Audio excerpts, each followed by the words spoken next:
Matapos ang lagpas isang buwan na nang maghiwalay ang beloved celebrity couple ng bansa ay nagkitang muli sina Catherine Bernardo at Daniel Padilla sa wedding ng malapit nilang kaibigang si Robbie Domingo.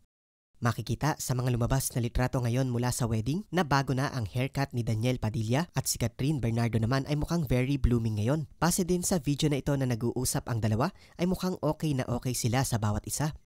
Sa litrato ding ito ay makikita na nakahawak si Daniel Padilla sa braso ni Catherine Bernardo.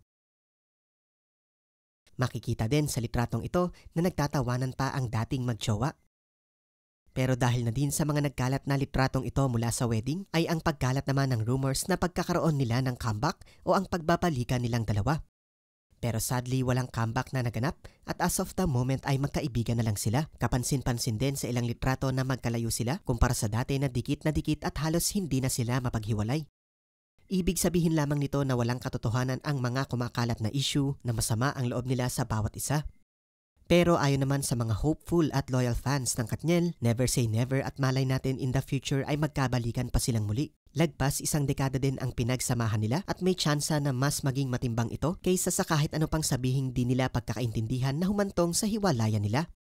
So ano po ang masasabi nyo dito? Para sa iba pang showbiz updates, mag-subscribe at follow lamang po.